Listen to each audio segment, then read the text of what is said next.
And now, live from the iAcquire offices in New York City, it's Lunch Break with Michael King.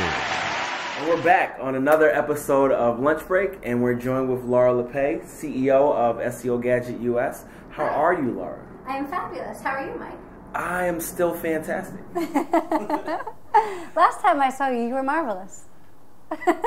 You know what? I'm not consistently any of those adjectives for good. I'm just kind of like all of them. Yeah. Right is the spice of life. And we also have Megan Brown, our social media strategist, here today. How are you, Megan? Good, how are you? Well, I guess you've already answered that. Wonderful. Yeah. We're awesome. So, yes, I agree. We are awesome. So, I just want to jump right into it because you've had some exciting things going on in your world. Mm-hmm. And you recently moved from your own company, How's Your Pony, which is probably the coolest name for an agency or whatever, ever. And now you're at SEO Gadget. So, why'd you move? How is it? Tell us. Mm-hmm. I have to say, Mike, you were there when this happened. I think a lot of people we know were there when this happened, but nobody knows it, really. So, I was really, really just happy, fine, do what I was doing, building up the How's Your Pony brand. And had, you know, the 2-year plan, the 5-year plan, the whole thing going. And I, at MozCon last year, you know, I had heard of Richard, I had seen little things here and there, just hadn't really sunk in. And, you know, I was emceeing this, and I had to figure out what to say about him. I'm like, what do I say about this guy? I don't really know him. And so Rand gave me something to say, and I said it, and I sat there and I watched him, and I was like, as soon as he started talking, I was just like, oh, this is amazing. This guy has these chops that I think, you know, in my 2-year plan, he was already doing these things, and he was doing them way better than I had even planned.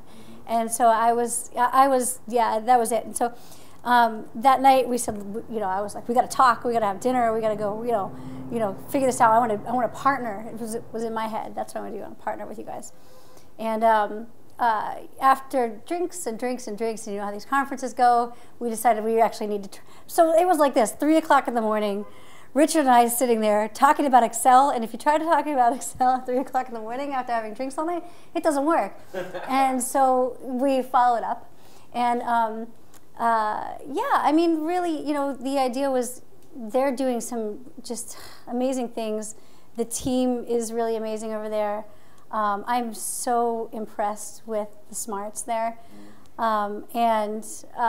Richard had said, well, we were thinking about opening up shop in the U.S. Ding, so, ding, ding. Right. So instead of partnering, what do you think about that? And I had to think long and hard about that because I didn't want to give up my brand. But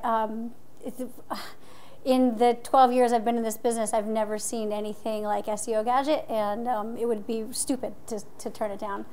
So, and I love them. They're my new family. I really, really, really dig them. I really like it. Yeah, those guys are awesome. Shout out to Richard Baxter. He is a genius. He's like SEO's mad scientist. I like that guy a lot. Like he is. Every time he posts something, I'm like, oh really? Like, so definitely shout out to those guys. So, what's been your biggest challenge since you've joined them? Biggest challenge? There's been so many. At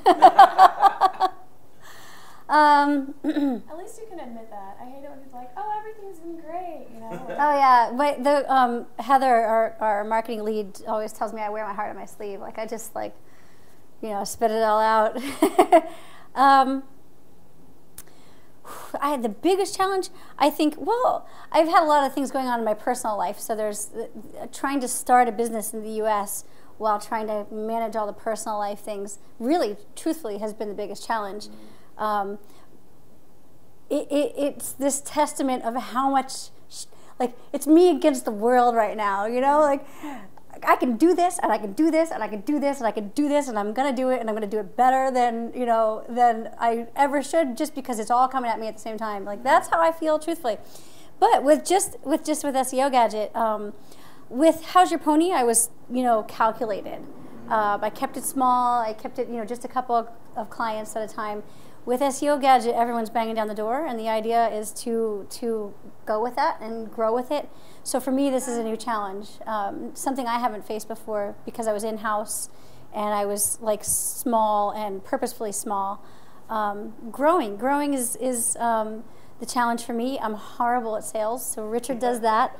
He helps me with the learning how to manage that fast growth, because they grew to I think they're like 15 or 16 or 17 people in 3 years over there. And in the 2 years I was with How's Your Pony, it was like 3 of us, So this is new to me, and working together with him with that has been amazing. It's been really good. That's definitely my biggest challenge. I'm the introvert. I'm the INTJ. So, yeah, that's him. He's the sales guy. Cool. Okay, now one of my favorite stories about you is that you used to be a circus performer. I'm glad that's the story. She was like, "Ooh, where's this going?" No, so can you tell us about that? Like, you tell it obviously better than I can. So, how was it? Yeah, well, before I got into marketing in my previous life, I'm an athlete, and so I used to skate for a living. I used to rollerblade for a living, and I grew up in the Poconos, actually. Really? I think it's probably that way. I don't know, but I'm guessing. Is it that way? That's the West Side Highway, so yeah, it is west. I'm good. It's that way. So I grew up over there, and skiing and snowboarding, and I worked at this ski shop, and in the summertime we sold rollerblades, and so I got to be really good at it. And I was always, it was like me and the guys, because the ski shop was always all these dudes, and so I had to be better at them at everything I did. And I got sponsored for snowboarding, but I left to go, because I was sponsored for rollerblading. I left to Boston and skated for rollerblade. And we made $100 a show. Wow. Rolling in the money. And then I heard Ringling was hiring, and not something I'd ever would have considered. And I also thought, well, if Ringling can hire anybody on the planet, why would they hire me? I'm just a chick in Boston that skates at Maximus. And then I heard the salary, and the salary was $30,000, and I was like, $30,000 could be mine. And so, yeah, and I was like, all right, I'm going to try this out. And so the day I was supposed to start a desk job at Rollerblade, I was going to move up the ladder a little bit, and start this desk job. And the day I was supposed to start, it was the same day that tryouts were in Mullally here in New York. And I was like, fuck it, let's go tryouts. I mean, how often do you get to try out for the circus, right? So for $30,000, I'm sure Rollerblade wasn't paying that much. So I did it, and I made it, and that was it. That was it. You make it, and all of a sudden, there's a contract in front of you saying, sign on to the circus, And yeah, it happened just like that, and that was it. And so it was interesting. I learned a lot about life. You travel around the United States with, a couple hundred people from around the world that all have different backgrounds and have done different things. And yeah, I learned a ton. Way more than I would have learned at a desk job. So that's funny, because that kind of leads into my next question. Do you feel like you've had an advantage as a marketer from that experience? That's a good question. Maybe if I were marketing in other countries, but I don't know. I wouldn't say Ringling is a great example of great marketing. So I don't necessarily mean like you doing you learning from them how to do marketing. Like for me, I find that I'm a more effective speaker because of the fact I spent years touring the world. So are there any elements that you got from that? You are. Yeah. And when you're on stage at SES over here around the corner, you're a performer too. So yeah, and maybe in that respect, doing shows in front of that many people sets you up to be able to market yourself, I think, in a way.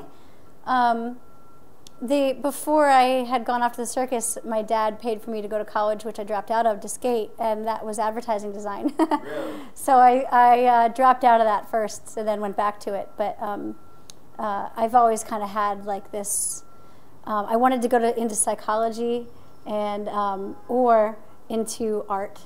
And so, I didn't realize that this was, marketing, advertising were sort of the best of both worlds. But back then, it started before that, I think. Yeah, just kind of came back to it.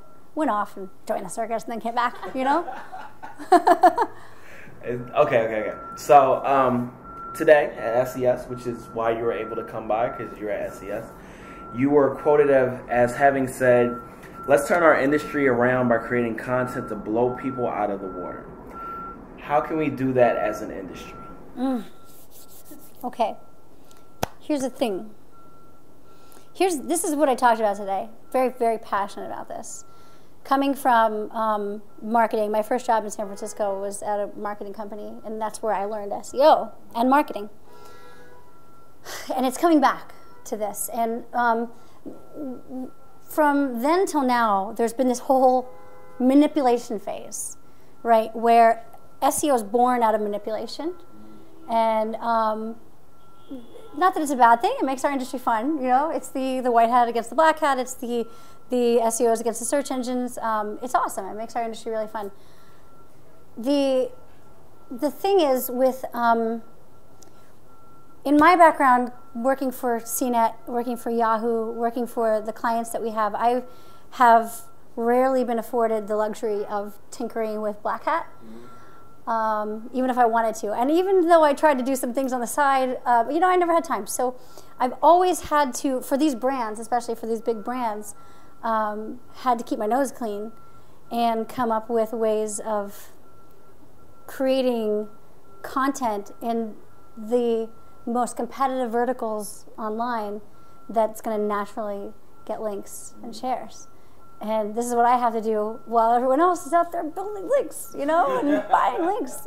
And so to see SEOs now, since Panda and Penguin, rebranding themselves as content marketers is really interesting, because it's the way I've been seeing things all along. And so there are some people that do it really well. You know, I mean, there are peers that, the companies that are sort of, the agencies that are sort of in our realm, that are doing content marketing, for real. And then there's a lot of people out there that are still doing basically link building but branding as content marketing, which makes sense because the search volume for content marketing is going up while the search marketing or the search volume for link building is going down. So of course SEOs are gonna be like, yeah, it's content marketing now. So, but the idea is, you know, content marketing is marketing. And marketing is built on knowing your audiences, knowing their needs. You have something that meets those needs. And how do you get in front of these people, wherever they are, at the right place, at the right time, with the right message? That's marketing. And so content marketing is the same thing, but with whatever type of content, tools or quizzes or, you know, I don't know, it could be infographics or articles or the typical stuff. But the right type of thing in the right place at the right time, that's content marketing, whereas link building is sort of the, you know, the old school way, and even though it's being branded as content marketing in a lot of cases, it's really not. It's still the manipulation phase. And our industry has a really bad reputation. Nice. Right? Like, how many people do you get that call up and say they don't have any trust? They don't have any trust in us because of what so many other shitty agencies are doing, you know? And it's a big problem. It's a big problem. We don't get clients all the time because they're just, you have to convince them that they don't want to just build links. You have to convince them that they have to be popular in order to win. They have to do something awesome in order to win. And they don't, you know, you're trying to change their worldview. They already don't have any trust in you. It's a problem. It's a problem.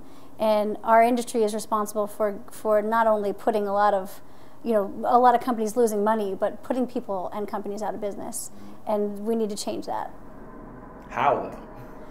Creativity, really taking on the marketing side of things. I know you would appreciate this because you are a creative person.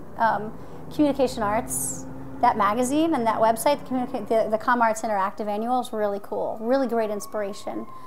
Edward Tufte, you know, how you can create really cool visuals with data, stories even. Informationisbeautiful.net, like inspiration, especially from the traditional advertising and marketing realms. There's so much good stuff out there. The Coke Happiness Machine, the Where's the Beef Lady, you know, the Red Bull sending people to space to jump out. And, you know, there's so many good creative ideas that are out there for the taking. And there's the traditional marketing advertising, and then there's the SEOs, and we're meeting in this middle. And these guys have been creative for so long, and there's a lot to learn from this. So I completely agree with you, and the reason I say how is because, you know, I've had the same ideas. I've been pushing for the same ideas, but I feel like amongst SEOs, we've been touting what ad agencies have been doing for so long. But not doing it? Exactly. Well, that's it. Let's do it. No, I'm saying, like, I've always been like, hey, let's do the big piece of content. Let's do something that's awesome. And then a client will be like, oh, yeah, why don't you just focus on those meta tags and links? Right, right. A big problem is that people call and they call us for a reason, and they don't call us for marketing and advertising. They call the ad agencies, right? And I do think it's coming together, but we're still very separate. And there are the agencies that are buying up the SEO companies, and it's still separate. It's still very separate. Like everything at marketing starts with an audience, but you'll see at these agencies they're doing online, or they're doing print and outdoor and traditional marketing and advertising, and then they're doing search advertising, and it doesn't connect here at the audience. It doesn't. And almost every time I've tried to find a good example, it's hard to find it. And it's getting there. It's got to be there, but I think it's an education thing, and I think we are up against those barriers for now. And that content marketing thing is sort of the key. It's got to really be good content marketing, not just a bunch of infographics and guest posts. Okay, so that brings me to another question. So you do a lot of integrated campaigns, a lot of search and social campaigns, and like I was saying, it's difficult for us to like walk in and say, okay, we want to do your search and your social, because those are typically two different groups or what have you. How have you overcome that? Because they call for search, but they don't realize socials are a big part of it. Right. Yeah. The way I like to think of the new SEO is these popularity factors. And the popularity, you have to be popular to win, right? Yeah, it's not new, actually. I mean, IMDb launched, Wikipedia launched back in the day, and they didn't have great SEO in place, but they were popular. And so everybody started they started to rank well, actually. I mean, everyone started linking to them, and I'm sure links were the heavy thing back then.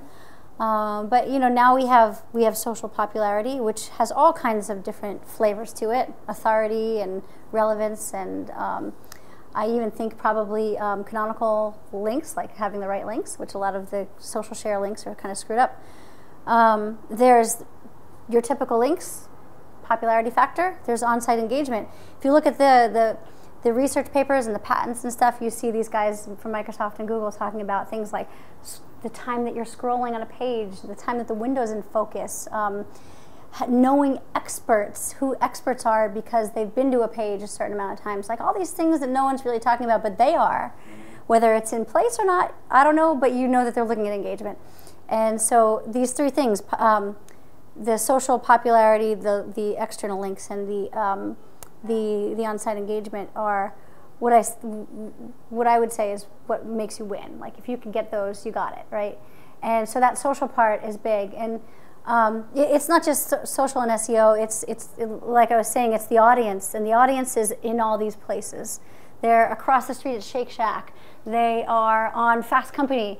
They are in Mashable, and they're at these events, these meetup events, let's say, and they're watching a certain TV channel, and they read a couple magazines. And so we know they're in all these places. So how do we get in front of them in these places? And you have to leverage search and social, and say how much are they here in these social areas, how much are they here in search versus all these other channels, and how much effort do we put towards these, what kind of effort, and how does it tie into all those other channels. A good example is a paint company I worked with. Their primary audience that they make their most money off of is contractors, like 80-20, right? And then homeowners are like the 20, like they don't make any money off of that. But when we looked in the search channel, if you know what people are searching for around paint, it's like how to paint this and how to do that technique and kitchen ideas and living room ideas and all this stuff. It's like 95-5. There's no contractor searching for anything. So that channel is completely different from some of their other channels, but it all ties together. Sure. So yeah, we do the exact same thing here. Like everything for us starts from persona development. So we have Norris, who's our market research and analytics manager. He starts from Experience Simmons, and then a little social listening and validating the personas he builds through social PPC, inventory, so on and so forth. So we make sure we understand the people behind the search and then get a sense of where they are online first. And then map everything back to those keywords and, understand exactly who we're talking to and what they want before we do anything. So I completely agree. Okay. You know what I would think would be really cool is a good tool that measures, and I think, SEO Moz has pieces of it, but I just don't think it's complete. Maybe, are you developing something? I don't know if this is it, but maybe we should talk. I would love to be able to see a set of search results based on the type of query. Was it like a transactional query? Was it a news query? Et cetera. Reviews, and how much the social influence had a play in the ranking. And it has to be by type of query, because there's studies out there that say, these whether you are Google Plusing or Facebooking or tweeting or whatever type of shares may have had some influence on 100,000 search results. But what about it's really by query? I am sure of it. And so I would love to see, because then you can sell it and be like, hey, look, you're doing news type queries. Social's really big in this, really big influence. Let's make sure we're taking care of your social along with your search. Yeah. So Josh, he's like one of our developers.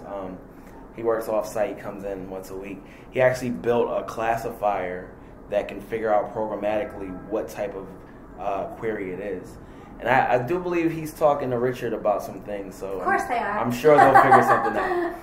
But we're going to take a quick break. We'll be back in a few seconds to talk more with Laura. See you in a second.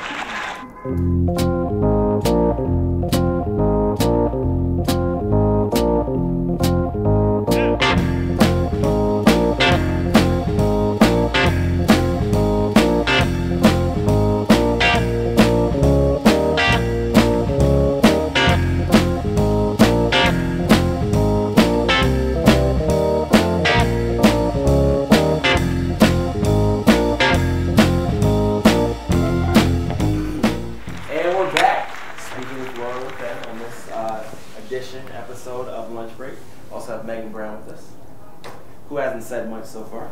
I'm just amazed right now. I don't know if you've seen my face when you've been talking. I've been in rapture. Awesome. I'm sorry I'm talking much, but I am absorbing. We should have some drinks tonight and geek out. Search bash.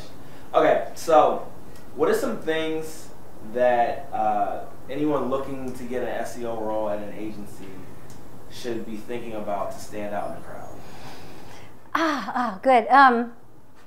Well, yeah, okay. So one of the things that I learned since working with Richard is how to hire the right people. And there's, he calls it like kicking the tires syndrome, right? You don't want to kick the tires. Like, you don't want to find somebody that's like, yeah, they could do it. We might need to teach them a thing, a thing or two here or there. We'll kind of help them and help them grow and whatever. Sure, you want to do that, but they need to be able to, they need to have that fire in them. And, he even says, like, the best people on his team over there in the UK are the ones that, from a search standpoint, are also the ones that are, like, winning the go-kart races, or the ones that are doing things like jumping out of planes, like, the people who have this fire and this energy for life, and they have the same thing for SEO, and it shows, those are the people. So, that passion, I've always called it, having SEO in your heart. I think he takes it to another level of like really, these kick-ass people who are going to come in and do the same thing they do in their own lives with your company. I definitely agree with that. Like, it's that certain hustle that these people have. For our sales guys, which I don't hire, but it seems like the key for the sales guys we have hired, like most of them are former athletes, like college athletes and stuff. So they're really competitive. They're like fired up all the time to like get on the phone and talk to people.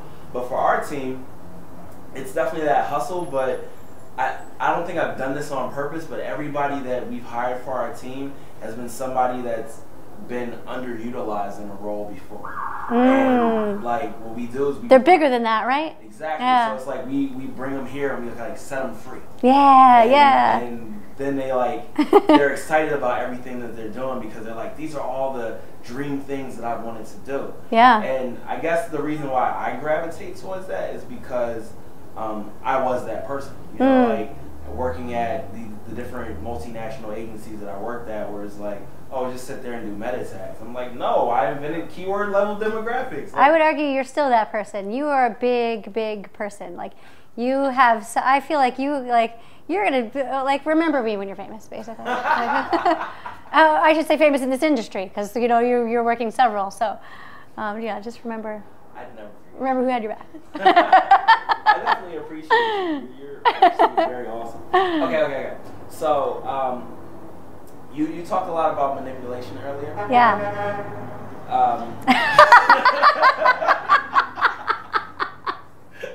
That was definitely a good moment for me. It's great.